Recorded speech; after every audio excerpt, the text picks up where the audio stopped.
Ready, set, go. Greetings, undetermined spectators of the World Wide Web. I am Tall Lanky Guy, and welcome to something a little bit new. Happy Easter. And I say that because this is probably the first video that I'll ever make that actually coincides with like an appropriate holiday coming up, so I got that to be proud for. It was recently brought to my attention that there is a movie now on Netflix called A Week Away. This movie is a Bible camp musical. A Bible camp musical.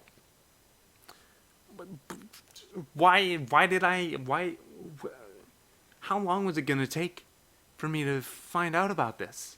That's me, that's who I is, that's what makes me be. So, I decided that I am going to do the first ever Tall Lanky Guy movie review. And because it has to do with camp,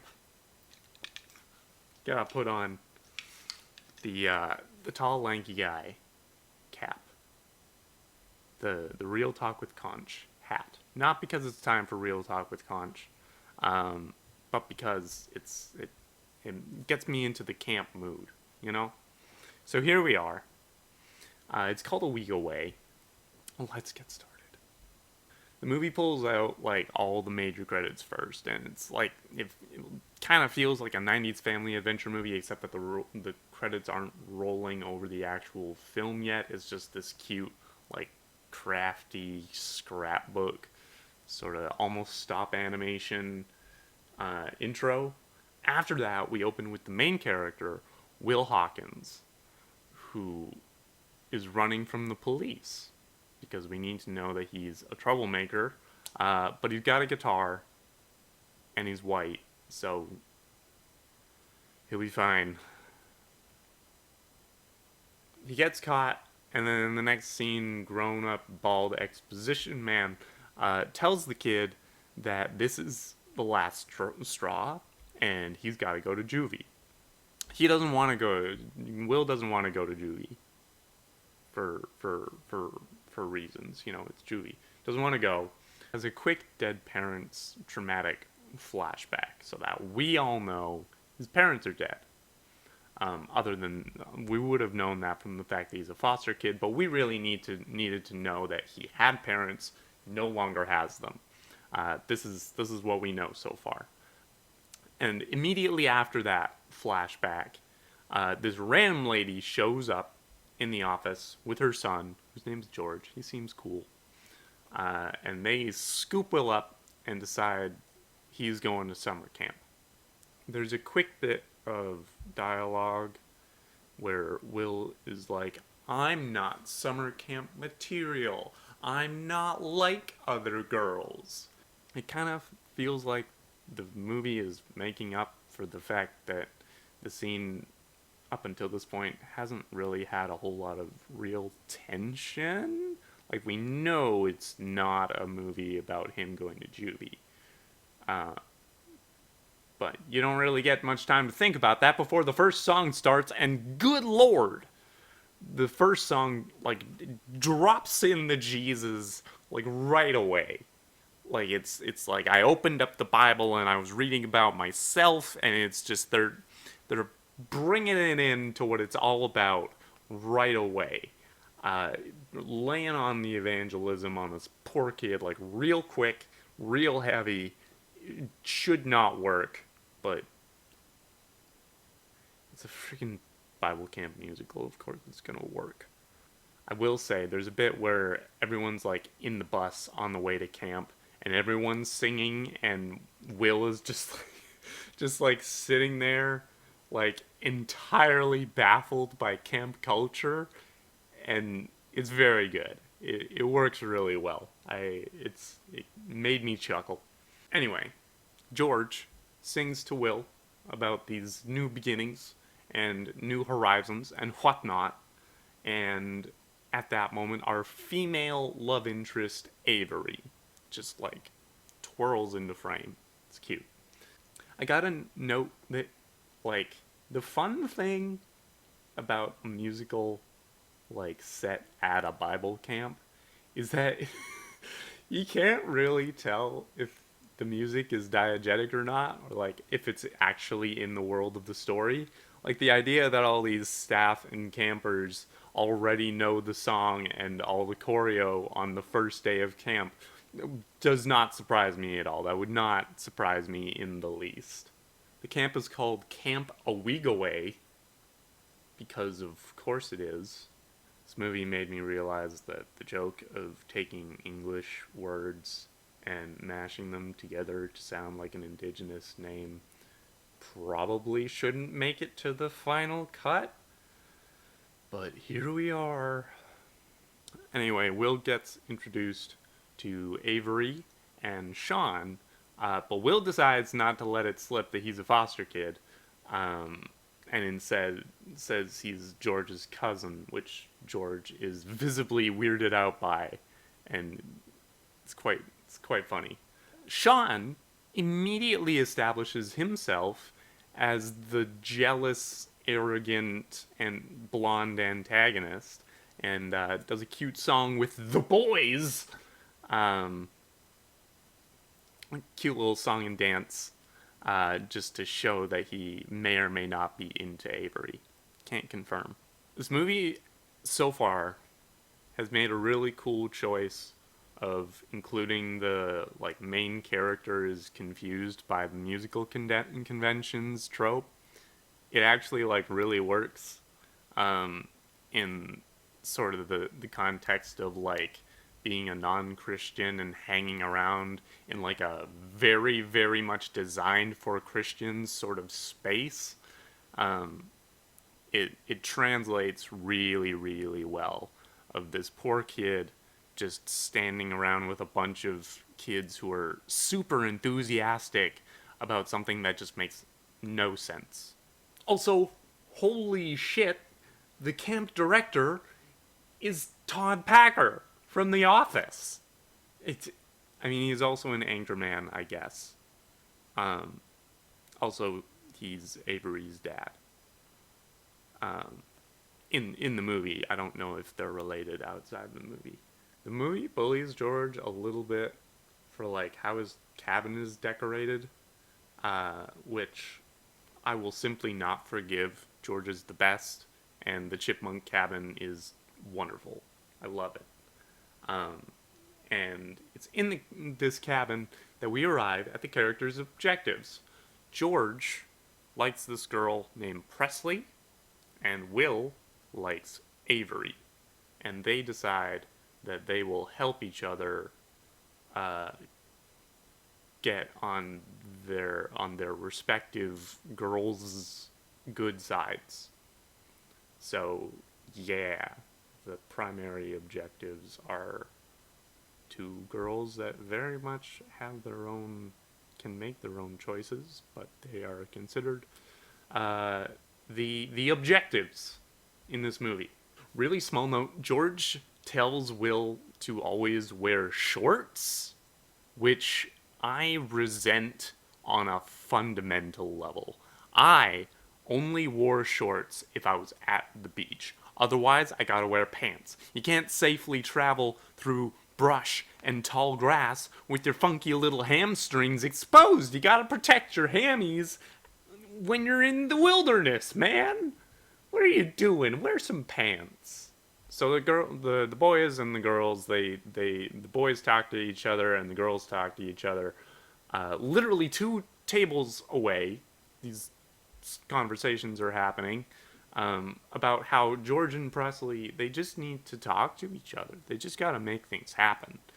We get a whole ensemble joining in on this little discussion because Lord knows young Christians can't work out their romantic interests without it becoming a public affair. The next thing is the camp tribunal, which is exactly as extra as it should be. Camp director is dressed up like Braveheart for no particular reason, and the whole thing is very much just like a Bible camp version of the Hogwarts sorting hat sort of deal. Yeah. I was actually fairly pleasantly surprised by the dialogue in this movie.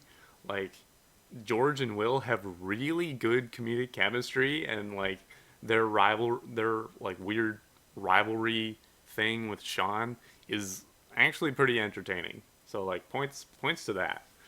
It's at this point we get to the song that Netflix had featured on social media advertising this movie for. It's a redone version of Stephen Curtis Chapman's song "Divin' In," which honestly I cannot deny the song slaps. Like the original version is already pretty underrated, and this version has a really fun breakdown in it, and like Stephen Curtis Chapman himself appears as the lifeguard, which is fun. Uh, but yeah, it's the song is probably the best musical moment in the movie entirely. But the problem is the whole song is framed by Will being scared about jumping onto the inflatable blob on the lake. Like we haven't we aren't given any reason for why he's scared of heights. Like I thought they might have a thing where like his fear of heights is maybe associated with how his parents died or something. But no, he's just nervous and starts singing in order to pep himself up to jump onto a giant inflatable plastic bubble thing on a camp lake. Doesn't really feel like the moment really earned like the emotional strength of its own musical number, especially the fact this is one of the like big ones. Like you get the whole like cast dancing on the beach and it's big, and I just don't feel like the moment is earned. After that, there's a scene where after Presley gets just absolutely beamed in the face by those like rubber dodgeballs, you know, the ones they go tunk. Um, George shows up and he gets nervous about checking on her because obviously any interaction with a girl has to have romantic subtext.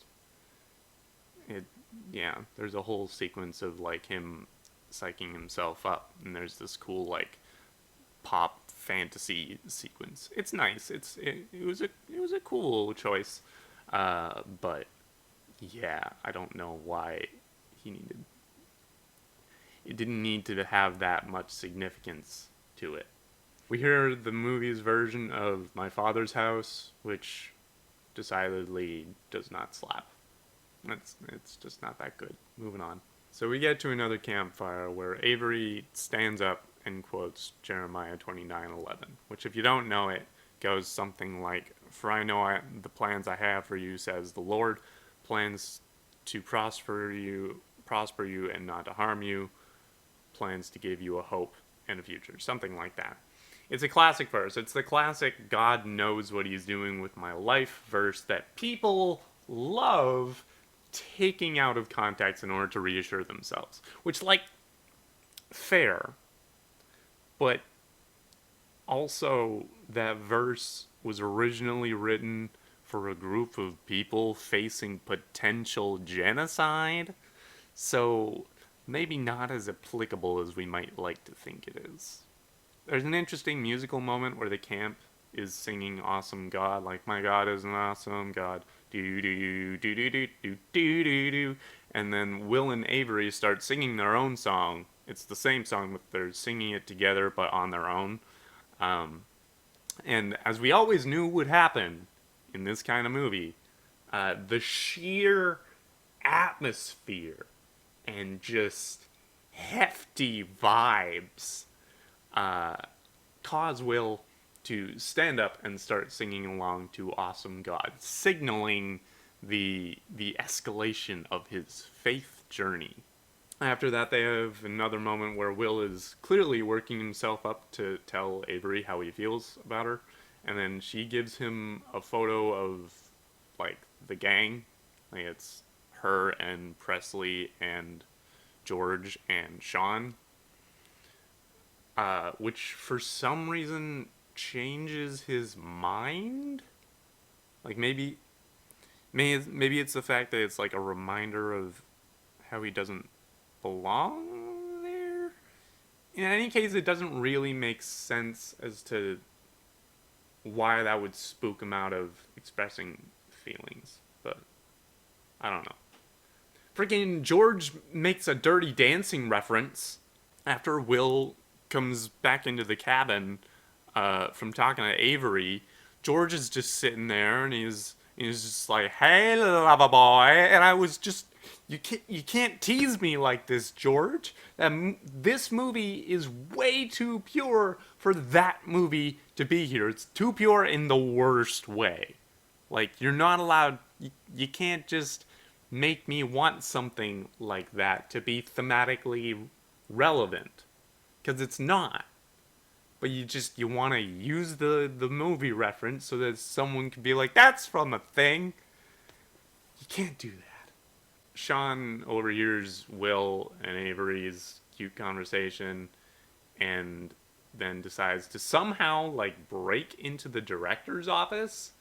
The movie doesn't think it's important how he does this. He just gets in there and he finds out about Will's criminal record and then goes and gives the classic tall blonde Christian bro threat of, "Don't make me hold you accountable for something I have no business knowing about." That's the situation here. So then Will leaves because everything's falling apart and it's easier for him to just run away again than to stick around and get through the brambles of it.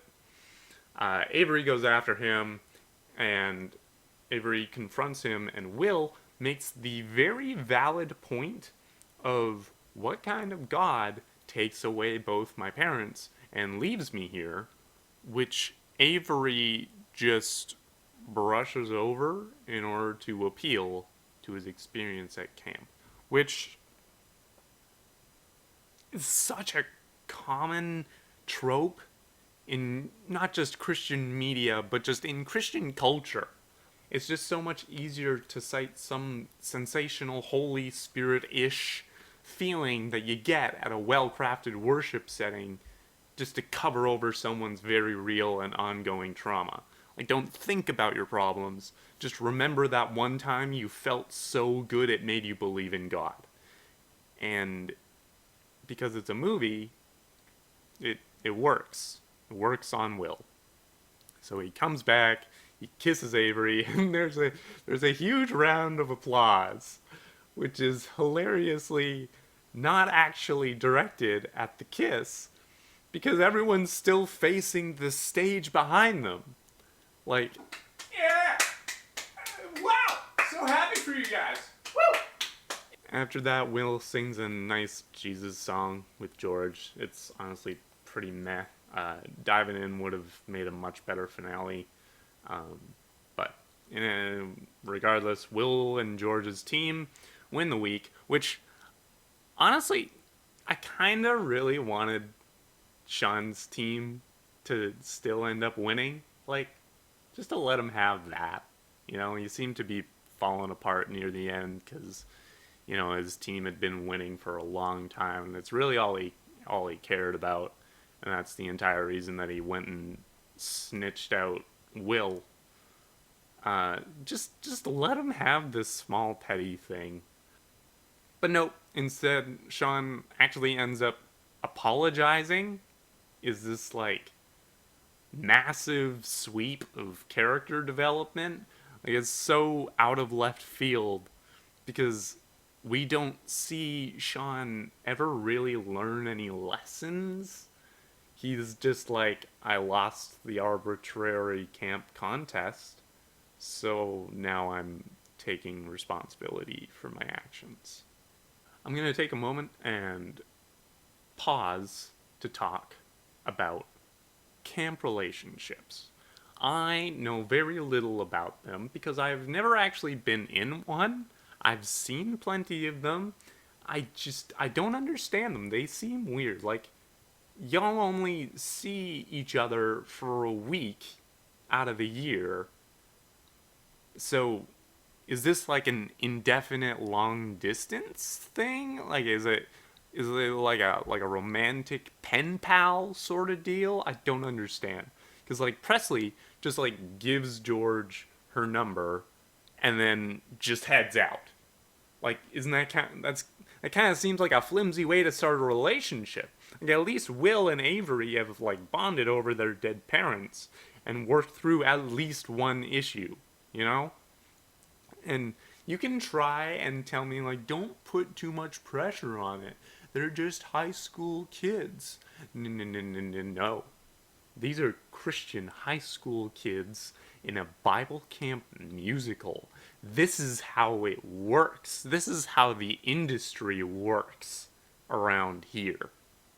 So they don't they even if I want to give them that freedom to have a more open relationship, they're not letting themselves have that option. None of their friends will make them feel like that's something that can happen.